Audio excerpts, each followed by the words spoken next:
Bem-vindos ao podcast da Revista Elite. Eu sou Cacá Mascarenhas e é um prazer ter a sua audiência e convidados de peso, né? Hoje nós temos o mentor de empresas, palestrante, treinador comportamental, escritor e empresário Nerdir Marchioro e o acelerador de mentores e também empresário Anderson de Paula. Muito obrigada pela presença de vocês aqui com a gente hoje. Gratidão pela oportunidade de estar aqui em Lavras pela primeira vez, Minas Gerais, e estar aqui com vocês, batendo esse papo, vai ser maravilhoso aí, junto com o Anderson e com vocês aí. Muito, muito bom mesmo. Muito obrigado, Cacá. Muito obrigado, Marcos. Que bom, né? Prazer ter vocês aqui com a gente, né? Sejam bem-vindos, obrigada pela companhia. E assim, vamos começar lá do início, né? Vamos começar do começo, como a gente fala aqui em Minas Gerais? Nerdir, conta um pouco da sua trajetória de vida, né? Você tem aí muita coisa para nos contar. Eu costumo dizer que para mim contar da minha história, para mim me apresentar, eu preciso 2 dias, pelo menos, né? Mas já que a gente não tem 2 dias, vou tentar fazer em 2 minutos, então, de uma forma muito rápida. Bom, eu verdadeiramente acredito que eu construí uma história de vida de superação e uma história de vida sem limites. Porque eu nasci na roça, lá no interior do Rio Grande do Sul, num município chamado Lagoa Vermelha, né? E meus pais moravam a 40 quilômetros da cidade, não tinha estrada, não tinha luz, não tinha água, era literalmente no meio do mato. Eu estudei até a 4ª série, com 11 anos de idade eu saí da escola e fui ajudar meus pais a trabalhar na roça. Conheci a cidade pela primeira vez, tinha 17 anos. Quando fui fazer o alistamento militar, nem sabia que existia cidade. Até os 17 anos, eu nunca tinha escutado um rádio e nem visto TV, não sabia que existia. E quando eu cheguei na cidade, eu me dei conta que existia algo a mais e aquilo me incomodou. Pensei assim, bom, se as pessoas podem viver desse jeito, por que eu não posso? Mas com 17 anos, não podia pensar em sair de casa porque era menor de idade. Então eu continuei, fiz uma tentativa com 18 anos, sair de casa, foi frustrada. Não vou contar aqui porque ela se estende muito. E casei com 24 anos com uma moça da comunidade, porque era tudo mais fácil, né? Consegui realizar meu grande sonho, meu primeiro grande sonho com 18 anos, que foi comprar uma bicicleta usada. E com 26 anos, 2 anos de casado, eu continuava do jeito que eu não queria. Eu era um cara triste, eu era um cara revoltado com a vida, uma pessoa muito amarga. E um dia eu cheguei e falei para minha esposa assim, eu tomei uma decisão, eu vou mudar de vida, nós vamos mudar de vida. Ela olhou para mim e ela falou, de que jeito? Eu não sei, mas eu tomei uma decisão e essa decisão tem uma determinação junto, porque uma decisão sem uma determinação pode não se tornar um fato. Eu falei, eu vou procurar emprego, e eu não tinha dinheiro para ir para a cidade, daí eu fui procurar o meu vizinho, ele me prestou dinheiro para pegar o ônibus, e eu fui para uma cidade chamada Carlos Barbosa. Fui procurar emprego numa das maiores empresas do Brasil, chamada Tramontina. E eu cheguei lá e quando fui procurar emprego, a guria da recepção me perguntou, o que você quer aqui?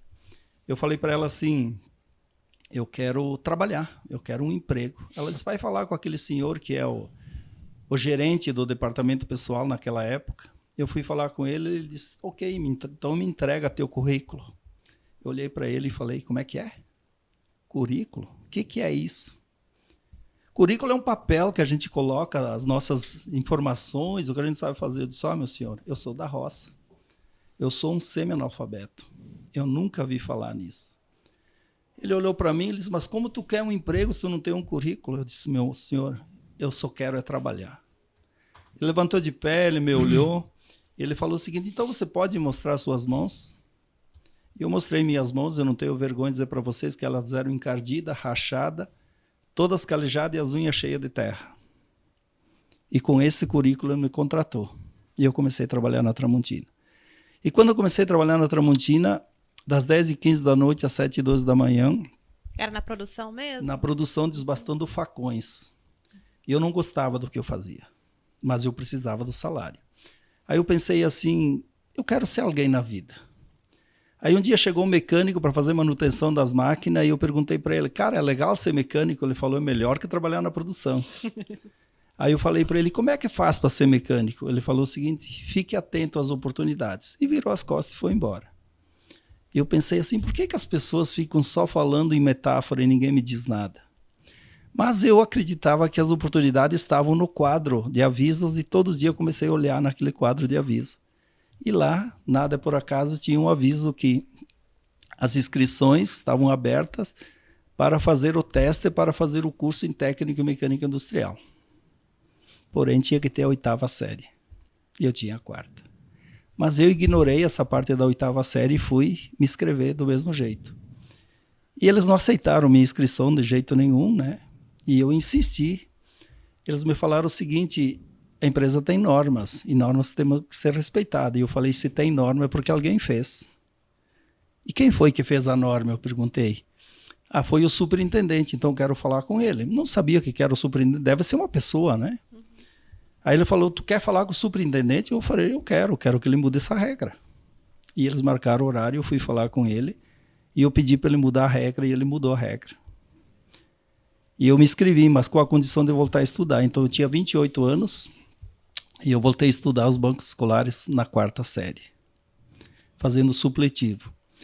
E aí eu consegui fazer o supletivo até a 8ª série, que era o básico para fazer o curso de mecânico, mas eu não parei mais de estudar. Eu continuei, fiz o ensino médio, fiz o curso de mecânico, me formei e fui trabalhar de mecânico. Mas quando fui trabalhar de mecânico, eu não queria ser só um mecânico, eu queria ser o melhor mecânico da empresa, porque eles me deram uma oportunidade. Aí eu fui promovido a líder e eu continuei estudando e lá em 99 eu fui convidado para ser o gerente da mecânica. Mas não é uma mecânica qualquer, é uma mecânica com 260 pessoas. Nossa. E eu aceitei o desafio, embora sendo uma pessoa que só tinha o supletivo, e aí eu resolvi voltar a estudar com 39 anos de idade. Fui fazer vestibular. Passei na primeira chamada. Em 5 anos me formei administrador de empresas. Continuei estudando. Fiz 3 pós-graduações, fiz gestão de pessoas, gestão empresarial e engenharia de produção em sistemas. E comecei a trabalhar e me desenvolver na área de desenvolvimento humano. Tá? Comecei com as formações de coach, programação neurolinguística e treinador comportamental. E a minha vida foi girando, porque quando a gente não tem a oportunidade de errar, ou não tem a oportunidade de dar chance para dar errado, a gente faz dar certo. Então as pessoas me perguntam hoje, Nedir, nunca deu nada errado na tua vida? Eu falo não. Nedir, toda essa trajetória que você está contando do começo, foi toda na Tramontina? A única empresa que eu trabalhei foi a Tramontina. A Tramontina, só para as pessoas que não sabem, é uma grande empresa no Sul, né? Ela tem uma sede, a sede da Tramontina fica no Sul, né? É, a matriz sim, mas ela tem 11 empresas em todo o país. É uma das maiores do Brasil. Do Brasil, né? É, ela tem mais de 12 mil funcionários diretos. É uma grande empresa. É. Então, e aí eu fiquei 32 anos trabalhando lá, né? O dia que eu fiz 32 anos, exatamente no dia 8 de julho de 87 eu comecei a trabalhar, e no dia 8 de julho de 2019 eu parei, por opção, né? Para tocar minha empresa, para tocar meus treinamentos, minhas palestras. Então, um pouco do Nedir é isso aí. Então, eu transformei a minha vida de uma pessoa frustrada, de uma pessoa que não tinha educação, que não tinha entendimento de vida, para quem eu sou hoje. Enfim, me tornei, através do meu destrave sua mente, fui destravando a minha mente, enxergando oportunidade.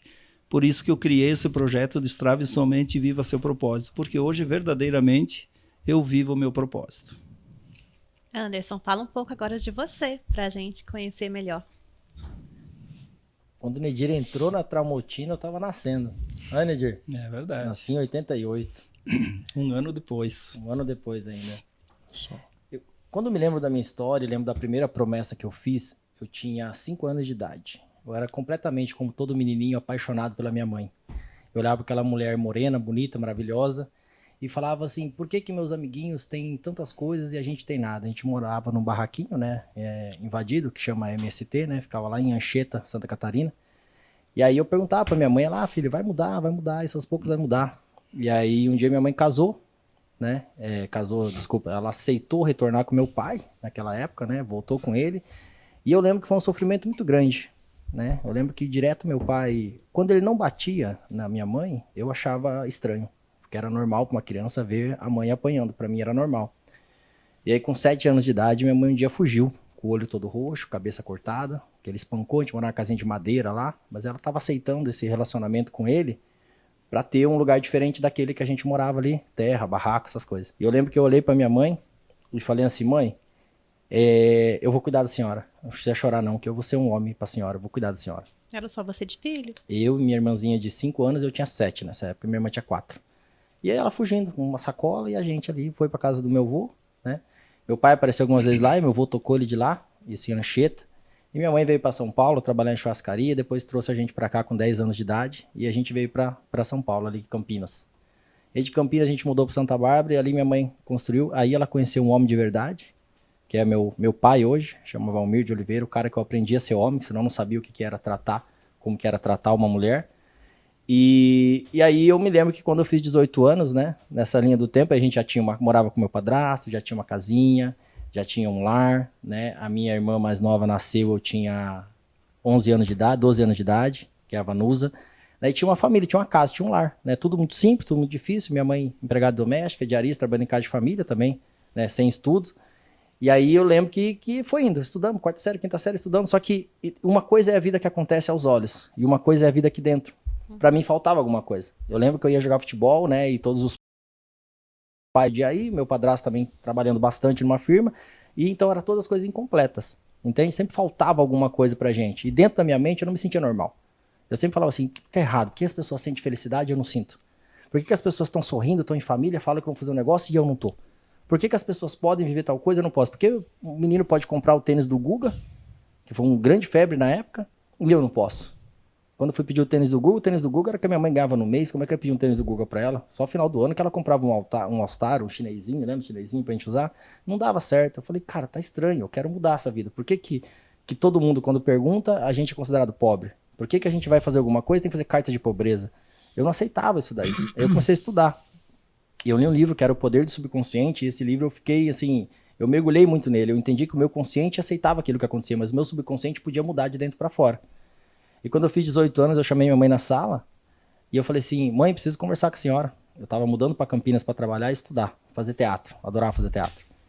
E aí eu falei, mãe, senta aqui que eu preciso conversar com a senhora, preciso falar um negócio para a senhora. E minha mãe falou assim, já sei, filho. Eu falei, como você já sabe?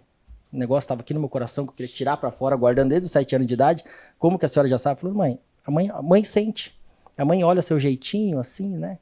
Esse jeitinho meio delicado que você tem. Então a mãe já imagina, né? O que você vai falar. E eu fiquei meio perguntando, o que será que a minha mãe vai falar? Ela falou, a mãe tem um sonho em ter netos, tudo, mas se for a sua opção, a mãe vai te apoiar. Daí eu falei, mãe, não estou entendendo. E minha mãe estava naquele momento crente, né? Que a minha opção sexual era uma opção de gostar de homem. Eu falei, mãe, não tem nada contra isso, mas não é isso que eu queria te falar. E quebrou totalmente o clima. Isso é algo que até nos dias de hoje, quando eu vou contar a história, eu não posso tirar de fora. Por quê? O meu comportamento, por ser uma criança totalmente travado, ele criou uma percepção nas pessoas diferente da percepção que eu tinha aqui dentro. Uhum. E eu sempre tive essa dificuldade de expressar quem eu era. Aí eu falei, não, mãe, o que eu quero te dizer é o seguinte, eu vou embora. E eu só volto para dentro da sua casa quando eu conseguir te aposentar. Quando eu conseguir te honrar pelo que a senhora fez. Ela falou, tá bom, filho. Só que minha mãe se preocupava. Por quê? Porque eu não era normal. Eu não era uma criança normal igual as outras pessoas. Entende? As pessoas eram... As crianças brincavam, faziam as coisas, eu era diferente. Entende? Eu vivia num mundo paralelo, eu vivia... Entende? Às vezes eu me escondia para poder ficar quieto. Eu tinha um jeito diferente das outras crianças e eu não entendia o porquê, mas eu queria buscar algo diferente. Também não sabia o caminho, eu não sabia que podia fazer universidade, eu não sabia que podia fazer nada. E quando eu saí de casa com 18 anos, eu fui arrumar um emprego e era em 2006, o salário mínimo era R$596. Eu falei, como assim? Que jeito que eu vou aposentar minha mãe? Que isso aí eu não posso aceitar. E não aceitei. Era para trabalhar no telemarketing. E aí eu cheguei numa padaria, olhei um cara lá, bonito, dentro da padaria. Eu falei, rapaz, eu queria ser bonito igual esse cara. E eu perguntei, moço, o que você faz aqui? Ele falou, eu sou o dono. Eu falei, tá bom. Eu falei, então tem que ser dono de alguma coisa para ser bonito, né? Minha percepção. E aí tinha um monte de gente de uniforme trabalhando, as pessoas chegavam lá e pediam, me dá 5 pão francês? Aí dava uma moedinha de 25 centavos. Com 25 centavos você comprava 5 pão francês. Era muito barato o pão francês. E aí eu vi que só atendia. Eu falei, cara, por que as pessoas não oferecem outra coisa? Ele, como assim? Eu falei, por que o pessoal vem comprar um pão francês e vocês não oferecem um presunto, uma mortandela? Ninguém vende. Ele falou, eu pego no pé, mas não adianta. Eu falei, rapaz, eu sou treinador disso aí. Ele, é mesmo? Eu falei, eu treino vendas. Ele, rapaz, podia dar um treinamento aqui. Eu falei, posso. Aí já fechei o primeiro treinamento meu e ele, quem tem padaria sempre tem parente, tem mais padaria. E eu lembro que em 2006 eu fechei os 4 primeiros treinamentos que eu dei de marketing e vendas. E aí eu fui ler um livro, aprendi a ferramenta dos 4 P's do marketing, eu modelei ela, que são os 4 P's, é praça, público, produto e promoção. E eu entendi que praça é onde você está. E eu entendi que era onde eu estava e aonde eu queria chegar.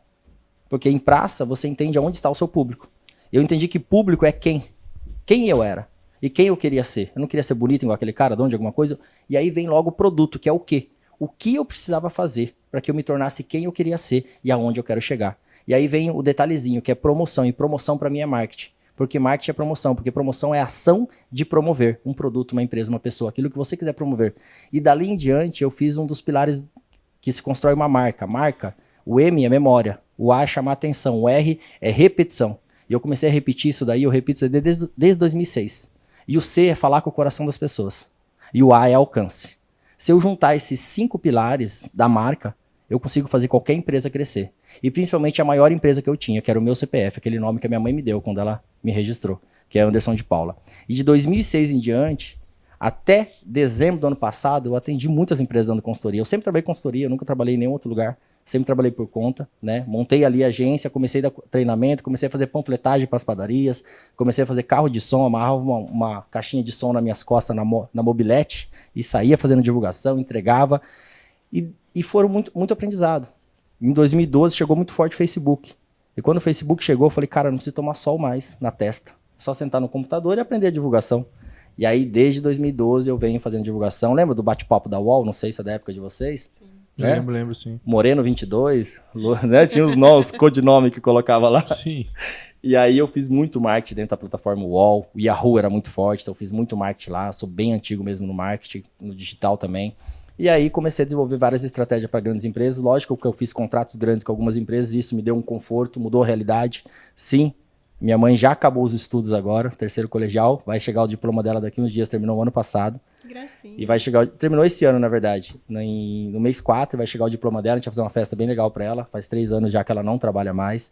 Né? Eu tive a honra de chegar um dia para ela e falar que não precisava, e foi no momento certo, porque ela precisou cuidar do meu pai também. E hoje os dois ficam em casa, fazem natação. Tem uma vida incrível. Eu ouço o áudio dela direto, tipo 11 horas da manhã. Ela, ai filha, a mãe acabou de acordar, e eu já tô cansado de trabalhar. A mãe acabou de acordar, e graças a você e tal. Então, assim, o meu primeiro propósito que eu tive, a primeira grande meta, foi cuidar da minha mãe. Então esse é um breve resumo da minha história, do que me motivou inicialmente, que é minha mãe. Lógico que no meio do caminho teve várias outras coisas que quem tiver amanhã no Destrave Sua Mente e descubra o seu propósito, com certeza vai conhecer essas histórias mais profundamente. Mas o que me resume é esses 3 pilares: Deus, família e os irmãos. Então Deus em primeiro lugar, família, que é minha mãe, minhas irmãs, minhas filhas, e irmãos, que somos nós, que é o próximo. Se eu não honrar esse princípio, que é amar o próximo como a mim mesmo, e eu entendo isso que, você ama mais o próximo que você mesmo. Não, eu me amo tanto, que esse amor é tão grande que eu tenho que entregar pro próximo. E aí eu amo o próximo da mesma maneira que eu me amo. Ô Neidi, fala um pouco pra gente desse evento que vai acontecer no sábado, né? E no domingo. Fala um pouco do conceito desse Destrave a Sua Mente e Viva o Seu Propósito pra gente. Bom, eu criei essa imersão porque eu acredito verdadeiramente que as pessoas não se conhecem. Elas não foram educadas para entender o potencial que elas têm. Porque no momento que você descobrir o potencial que você tem, você vai pirar. Literalmente você vai pirar. Porque a gente não usa 1% da capacidade que a gente tem. Mas não é por falta de vontade, é por falta de conhecimento, de falta de usar as ferramentas internas que eu tenho. Como eu precisei fazer isso por conta própria e encontrar o caminho do meu sucesso para viver meu propósito, então eu já passei todo esse caminho. Eu sei cada ferramenta que precisa aplicar para destravar a tua mente para tu viver teu propósito. Não importa a idade que você tem. Você pode ter 15 anos, você pode ter 60 anos. A gente vai destravar qualquer um. Então, assim, a gente vai trabalhar o autoconhecimento, porque você só vai ser bem-sucedido quando você se conhecer.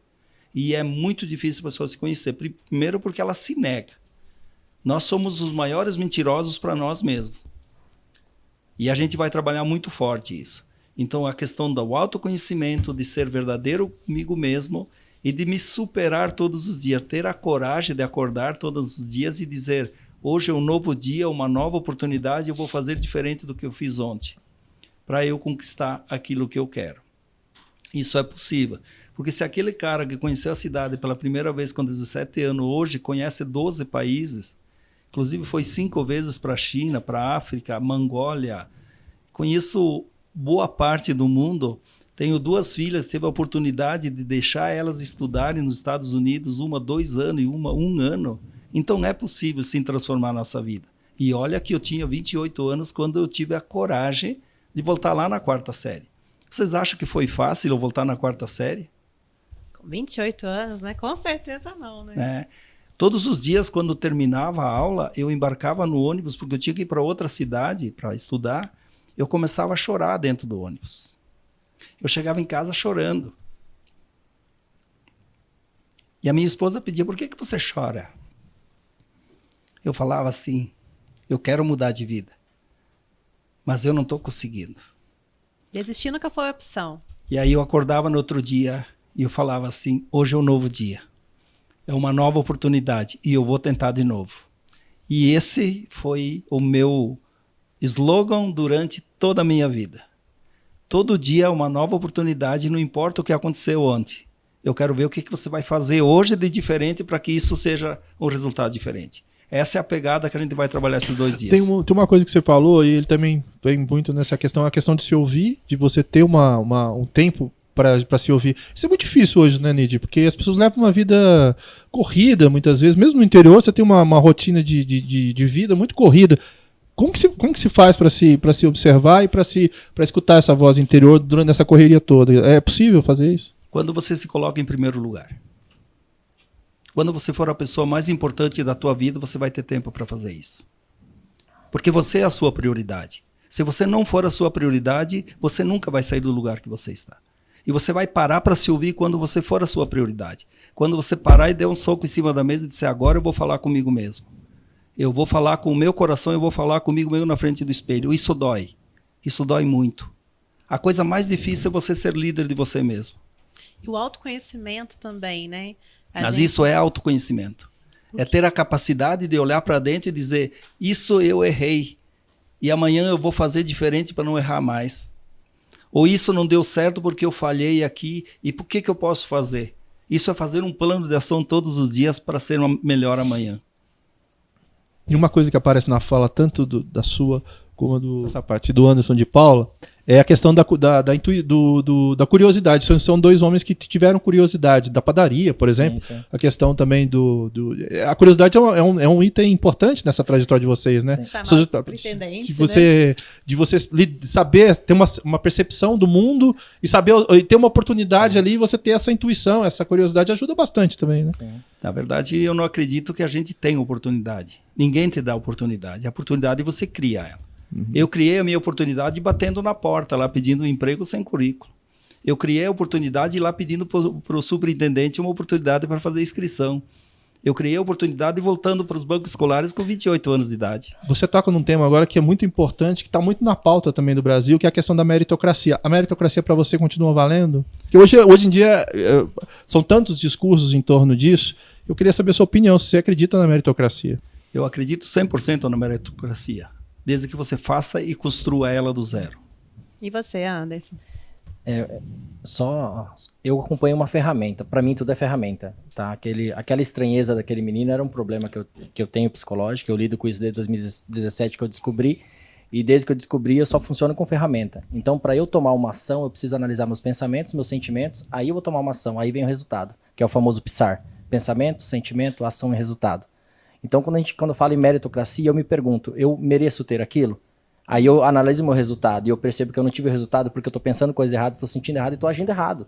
Então, eu tenho que mudar o quê? Meu pensamento, a parte emocional e vir para a parte do agir. A ação e resultado está de um lado, que é o racional. Eu sei que eu tenho que fazer, mas como que eu vou fazer se eu estou me sentindo despedaçado? Se meus pensamentos são errados? Então, eu faço todo um desenvolvimento pessoal, autoconhecimento, faço uma análise, analiso tudo aquilo que está acontecendo dentro de mim, está gerando um sentimento, uma emoção externa, afetando as pessoas, gerando uma ação e um resultado. Entende? Então, assim, acredito em meritocracia. Tudo que eu conquistei até hoje foi agindo com congruência com aquilo que eu sentia, com aquilo que eu acreditava e aonde eu queria chegar. Senão não teria conquistado nada. Um ponto que interessante naquilo que o Marco falou é a questão das pessoas hoje nessa vida corrida, parece que é meio raso. Às vezes, se você perguntar para alguém qual que é a sua cor favorita, a pessoa não sabe. Às vezes a pessoa fala assim, eu gosto de azul e preto. Gente, a cor favorita é uma só, tem uma só. Na verdade, o que eu percebo, isso eu verdadeiramente percebo e acredito, eu sou muito observador, as pessoas vivem muito no superficial. Uhum. Se tu perguntar assim, qual é o filme que elas gostam, elas não sabem, vivem assistindo o filme.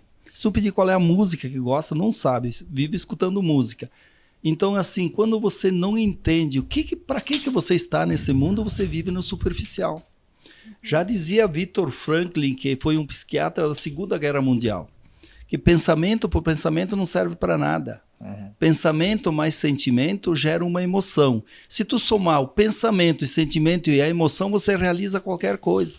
Então tem uma estrada, é aquilo que o Anderson falou. Pode-se usar a ferramenta que tu quiser, mas a ferramenta que a gente tem que usar é a autoavaliação todos os dias, sim, saber o que está dando certo, saber o que está dando errado e ter a coragem de mudar a rota.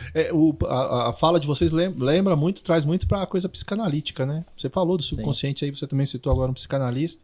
E se autoanalisar, eu volto nesse ponto que eu acho difícil. Eu faço análise, né? Eu faço terapia, eu faço psicanálise, na verdade. Terapia é vida.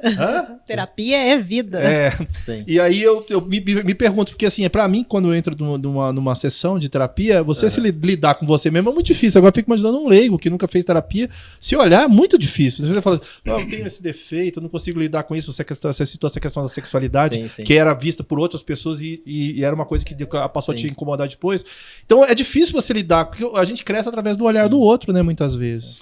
Mas assim, eu vou te dizer como comecei a minha autoavaliação.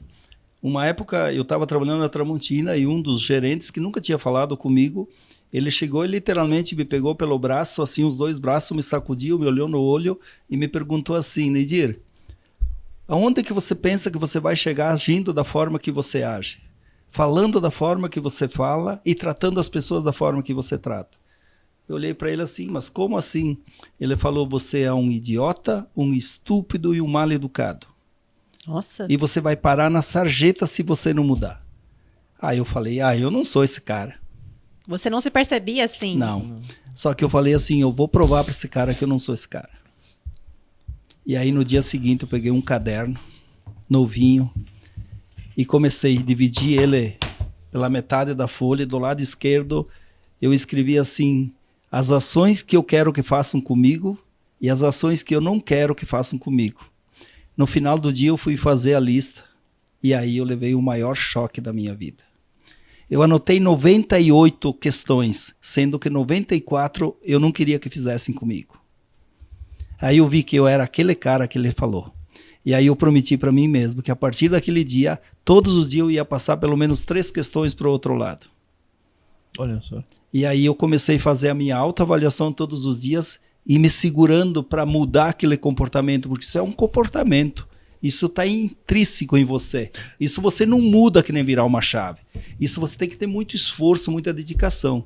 E eu faço essa autoavaliação praticamente há 35 anos. O que é uma questão interessante para as pessoas que não têm condições de pagar nada, de você pagar uma terapia, que é um negócio caro. Faz você mesmo. Faz você mesmo com um caderninho ali, coisa simples, né? Faz você mesmo. Você faz todos os dias anotando suas frustrações, né? Os seus medos, as suas angústias, que ajuda bastante também, né? E você expressar isso no papel. Deixa eu fazer uma pergunta para vocês. Se a vida de vocês fosse um filme, certo? Fosse um filme. Quem que seria o protagonista desse filme? Eu. Você.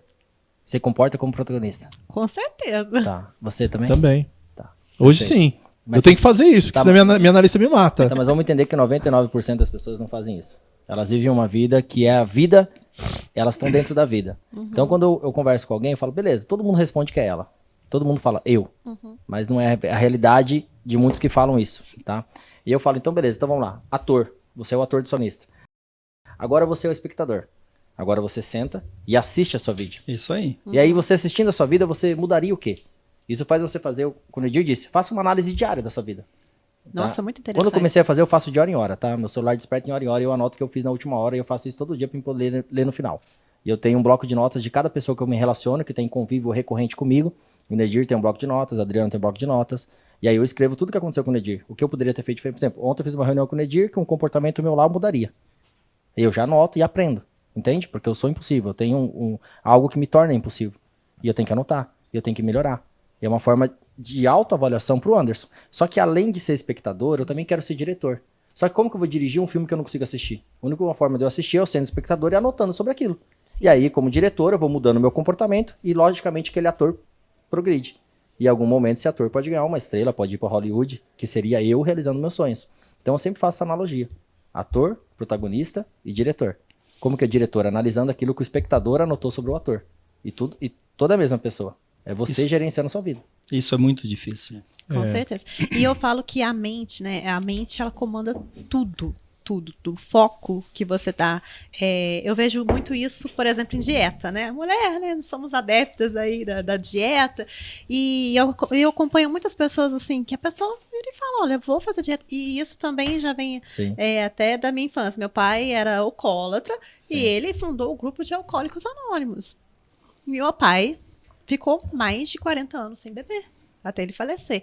E assim, uma pessoa que é um vício, que é comprovadamente, né?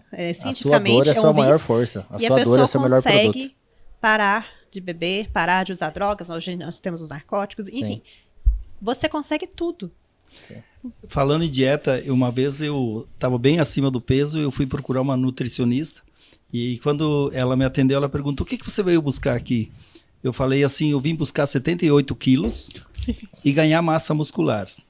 Mas eu já tinha 52 anos de idade. Ela olhou para mim e começou a rir. Você está me pedindo uma coisa impossível. Eu falei, não é você que vai fazer. Sou eu que vou fazer. Eu só quero que você me dá a chave, né? A chave, que você me dá o caminho. Ela falou, olha, eu não acredito que você vai conseguir isso, então nós vamos marcar um prazo. Em 6 meses eu vou voltar aqui com 78 quilos e eu vou ganhar, quanto tem que ter de massa muscular? Ela anotou lá, então eu vou estar com essa massa muscular. E eu fui buscar e 15 dias antes de vencer o prazo eu bati minha meta. Então, assim, impossível não existe. Para mim, o impossível, ele não existe. Ele existe se eu desisto. Aí o impossível existe. E você ser diretor, igual ele estava falando, existe responsabilidade também, né? Porque é difícil hoje, né? Porque talvez o protagonismo, você não seja a gente não consiga ser protagonista da nossa vida, porque ele exige responsabilidade conosco e com o outro. Muita responsabilidade. Então aí quando você deixa de ser protagonista é que você delega essa responsabilidade para o outro também, né? A respeito das suas decisões, as decisões importantes da sua vida muitas vezes estão relegadas a outras pessoas porque você não tem capacidade, coragem para assumir essa responsabilidade da vida, né? Isso eu acho. Mas é um ponto, por exemplo, eu trabalhei muito tempo com um casal, né? Acho que eu acompanhei eles por 5 anos, né? Era um prefeito de uma cidade e a esposa dele.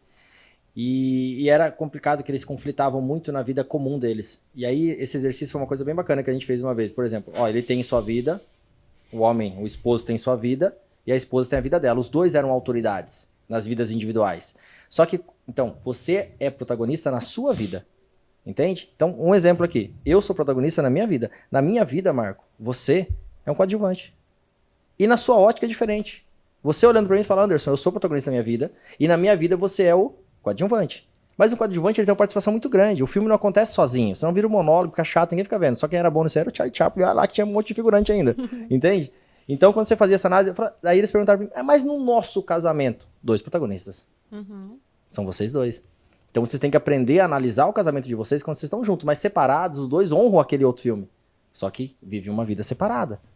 Entende? Quando você começa a entender, porque assim, eu vou fazer faculdade, eu preciso aprender psicologia, eu vou lá estudar 5 anos. Você estuda 5 anos por uma disciplina que você vai aplicar na sua vida. Mas você não estuda a sua vida. Você não estuda o que você quer. Você não estuda o que você sente. Você aceita, vamos num barzinho, vamos, você não sabe o que você quer ir. Vamos jantar, você não sabe o que você quer comer.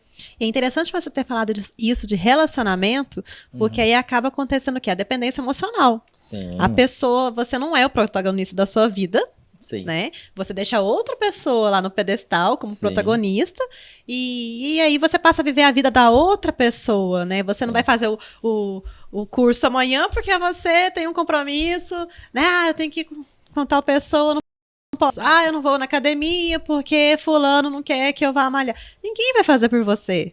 Exatamente. Ninguém malha por nós, não é? Ninguém come por nós, ninguém vai Sim. tomar seu remédio, fazer sua terapia. E aí vem a dependência emocional. Só que tem E uma os coisa, né? relacionamentos não dão certo. Ninguém morre por nós também. Também. Só Só a gente. É só sobre isso. Aí já matou, já foi embora, Marco. Boa noite pra vocês. Já matou, ninguém. É porque a gente nasce vive sozinho, mas morre sozinho, vai morrer sozinho também. Nasce sozinho. Mas morre sozinho. uma questão, assim, uma vez eu, em 2016, eu olhei no espelho e perdi alguém muito querido na minha vida, que eu nunca vou deixar essa pessoa ser esquecida. Eu vejo a foto dele todo dia quando eu acordo no meu guarda-roupa. E eu lembro Quem que é, Anderson? meu filho Davi faleceu comigo. E eu olho todo dia pra foto dele, né? E tem um ditado que eu e o Nedir nunca falamos sobre isso, não do meu filho, mas nunca falamos sobre a frase que o Nedir disse, que é uma frase que eu falo sempre, que hoje é o primeiro dia dos melhores momentos da minha vida, e tem tudo a ver com aquilo que o Nedir falava, e foi uma coincidência, eu ouvi e falei, caramba. E eu acordo, eu olho pra quê? Eu olho pros momentos da minha vida que eu mais senti dor. Ali não é uma maldição, ali é uma lição. É dali que eu fui forjado, é dali que tá a minha força, É a força. entende? Você falou uma coisa fantástica que eu até anotei aqui, vou levar até para o meu caderno lá de. Meu caderno, que eu também tenho e faço.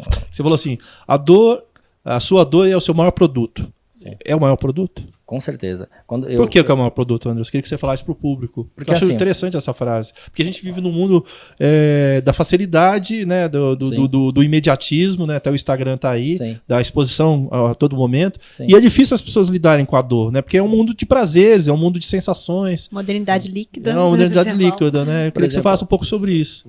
Eu e o Nedir, nós somos mentores. Ambos os dois são mentores e palestrantes com resultados. Né? A gente sempre está no palco recebendo prêmio juntos. Né? Já aconteceu 2, 3 vezes, reconhecidos. E quando você procura alguém que já passou por aquilo que você quer. É a modelagem, Entende? né? É a Que modelagem. gente vai falar muito amanhã sobre a modelagem Modelagem. positiva. Quando Que é as suas mãos calejadas. Isso. A modelagem é a PNL, né? Como você vai reprogramar a sua mente de algo que você não viveu. Entende? Verdade. Então, quando eu analisei a minha vida, por exemplo, hoje eu sou um mentor que ajuda mentores a descobrir a sua própria mensagem. Qual é a mensagem do mentor? Onde foi que você errou, cara? Qual foi a pior coisa que você já fez? Nossa, Anderson, foi trair minha esposa. Ela te perdoou? Sim. Então você deveria falar para casais.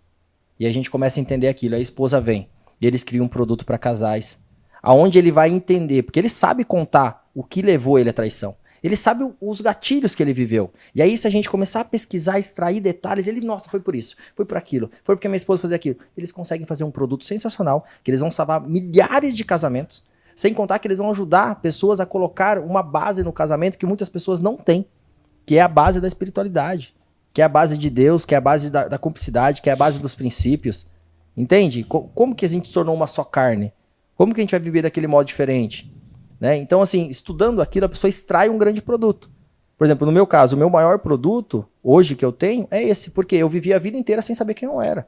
Entendeu? Eu descobri quem eu era em 2017 agora. Até então, eu vivia, assim, transtornado. Pô, mas por que ninguém gosta de mim? Por que todo mundo me chama de antipático? Todo mundo me acha sem graça. Eu só era o cara, se alguém chegasse pra mim e falasse assim, Anderson, tal coisa. Aí eu falava, não, tá feio. Olha, não, tá se errado. você sobrevivia, né? Só sobrevivia. Não, eu era o cara que tinha muito crescente, assim. Eu ganhava dinheiro com muita facilidade. Sabe, eu já mudei a minha realidade ali logo em 2006, 7, 8, já comecei a mudar a realidade. Entende? Por exemplo, eu ganhava 3, 4, 5 salários mínimos naquela época, então era muito bom, comecei a mudar a realidade mesmo. Só que dentro eu tava incompleto.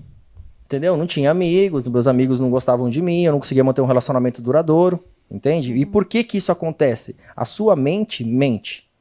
E como você vai entender o que é verdade e o que é real? Você tá olhando pra mim aqui agora, você conhece alguém que tem uma barba? Bonita assim, igual a minha? Conhece ou não? Conheço. Conhece. Então agora você conseguiu lembrar do rosto dessa pessoa olhando Sim. pra mim. A sua mente lá, aqui dentro, ela não sabe o que é verdade e o que é mentira. Ela mente. Então se você consegue intencionalmente colocar imagens na sua mente, você consegue fazer seu cérebro visualizar um futuro desejado. Só que você não coloca coisa ruim, você tem que colocar coisa boa, aquilo que você quer. Entende? Não tô falando que esse rapaz barbudo que você pensou é ruim. Só tô usando como exemplo. Então você consegue direcionar a sua mente. Por isso que quadro do sonho é uma coisa muito famosa dentro da lei da atração, entende? Eu chamo de quadro da imagem e ação. Coloca lá a imagem daquilo que você quer e escreve embaixo quais ações você precisa fazer para conquistar aquilo. É o quadro da imagem e ação. Eu tenho esse quadro no meu quarto, meu guarda-roupa é cheio de coisa. Também. Isso é muito bom.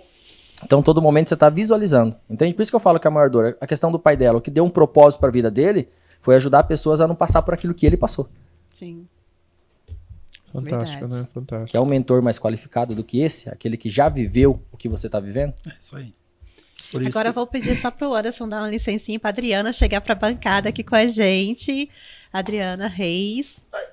Enquanto isso, Nedir, você acredita também no poder espiritual? Ou seja, eu sou a protagonista, né? Eu sou a protagonista da minha vida, minha mente, minha mente modela tudo, porém, existe uma força superior, né? Eu vejo sim, por exemplo, porque às vezes a pessoa tem tanta fé, né, acredita, tem a fé ali em Deus, e aquilo motiva ela a, por exemplo, lutar contra um câncer. Conheço pessoas, assim, que eu posso dizer, olha, a fé da pessoa curou ela acreditava, e ela rezava, e acreditava que aquele ser, né, Deus, iria curá-la. Posso te fazer uma pergunta? Pode. O que é a espiritualidade para você?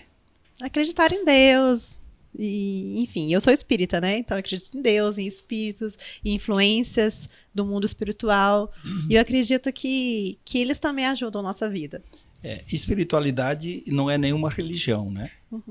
Espiritualidade é um ser. É o ser eu. Eu estar bem comigo mesmo, e aí eu vou acreditar no meu anjo da guarda. Que seja qual for, se eu tiver uma espiritualidade equilibrada dentro de mim, não importa a religião que eu for, eu vou ser uma pessoa espiritualizada, e uma pessoa espiritualizada, ela tem o poder da autocura. Olha só. Mas você tem que estar bem, porque o que é uma doença? Uma doença é desenvolvida por nosso pensamento.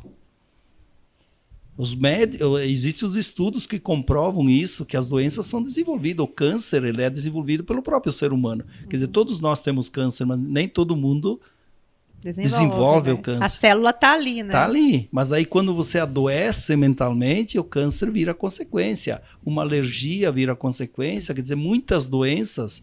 E aí a espiritualidade se cura. Porque você tem que passar a estar bem com você mesmo. Você se cura se você estiver bem com você mesmo.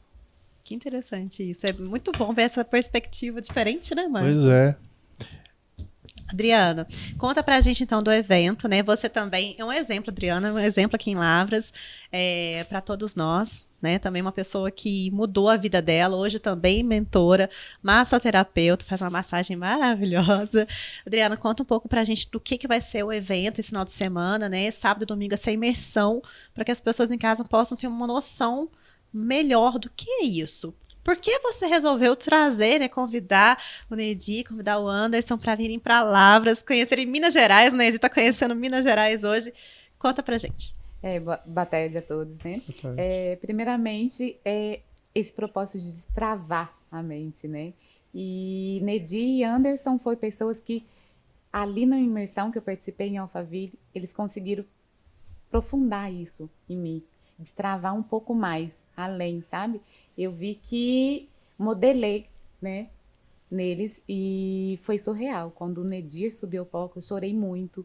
O Anderson, que tem uma história de vida sensacional, de ação, né, tem esse poder. Nedir, eu falo com ele, toda hora eu falo com ele. Essa pegada dele do emocional, não tem, né? Não tem, assim, como não tocar nesse ponto. Então, foi algo que eu vivi lá e pensei, gente, pensa o pessoal de Lavras vivendo esse momento que eu vivi aqui. Resolvi convidá-los e eles aceitaram. E aí eu entro na parte que é propósito, né? Eu falo que Deus não une pessoas e sim propósito. E foi o que aconteceu entre nós três. Com certeza. Foi muito bacana aquele dia, porque a gente se conheceu, foi no mês de abril, né? Julho. Desse ano? Sim. Desse ano, muito recente. E aí eu fiz uma participação, uma palestra, e quando desci, o cara organizador, que era o Renner, né, me chamou. Você tem que conversar com essa moça, ela estava chorando desesperada, né? Eu pensei assim, meu Deus, o que eu falei lá no palco que ela tá tão desesperada? E aí a gente saiu para um reservado e a gente conversou, e ela falou assim, Nedir, você fez uma coisa incrível comigo. Pensei, não fiz nada, né? Para mim, eu fiz uma coisa normal. Ela, não, tu me destravou, tu me fez perceber que eu posso viver uma vida diferente. Essas foram as palavras, mais ou menos foram as palavras dela, que me marcou muito. Aí eu senti assim que a gente criou uma conexão muito forte.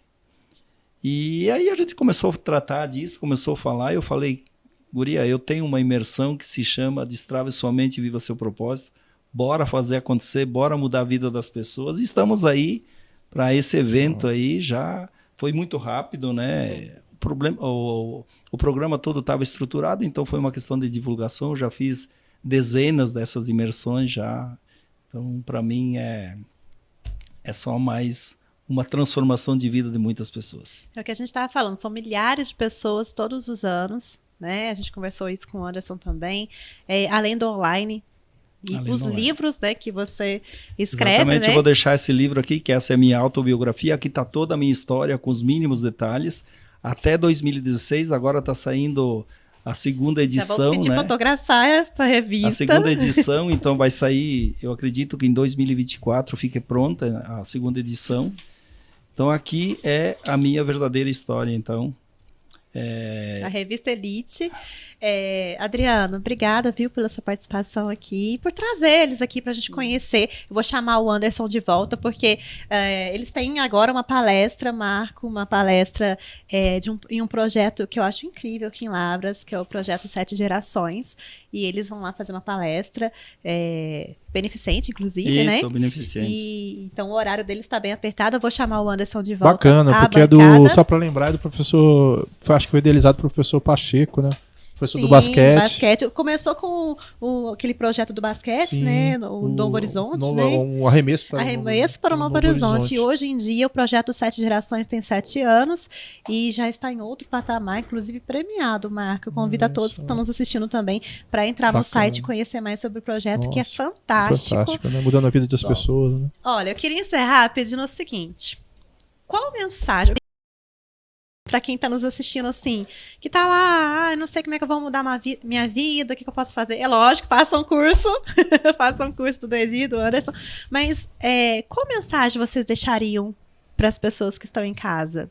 Na verdade, eu não vou deixar uma mensagem, eu vou deixar uma pergunta. Eu acredito que o que muda o mundo não são as respostas, são as perguntas. Então eu vou deixar uma pergunta para quem está em casa, está assistindo ou que vai assistir em algum momento.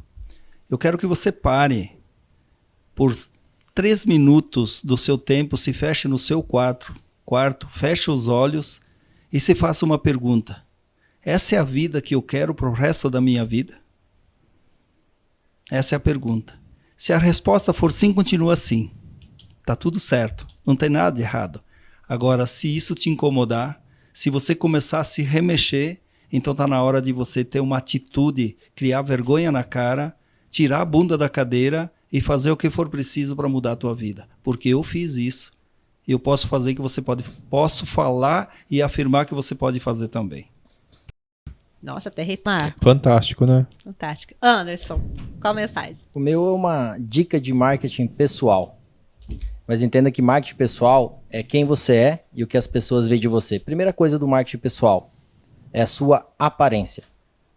As pessoas que estão olhando para você, elas realmente estão vendo quem você é? O que você sente por dentro que é você, é o que as pessoas olham para você e vê sobre você? Segundo ponto do marketing pessoal, o que você fala. Você sabe o que falar na hora certa? Você sabe como se comunicar com as pessoas? A sua comunicação realmente chega no coração das pessoas? Entenda, você é o mensageiro.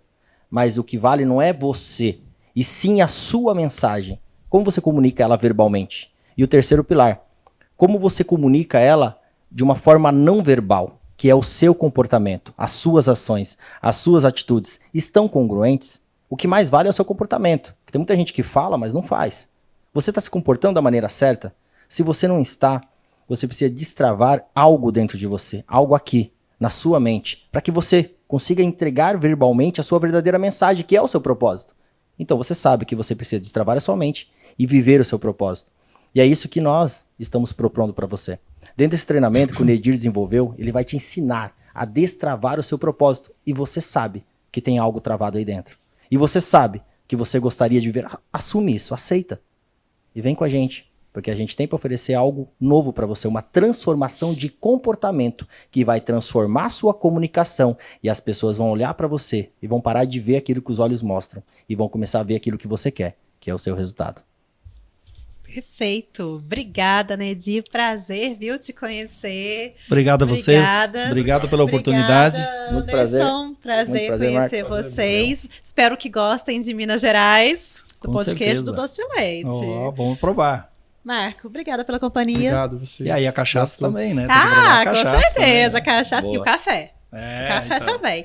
E obrigada a você aí de casa pela companhia. Eu espero por Obrigado. vocês no próximo podcast. Até lá! Tchau, Até tchau, mais, gente. gente. Tchau, Até tchau. mais.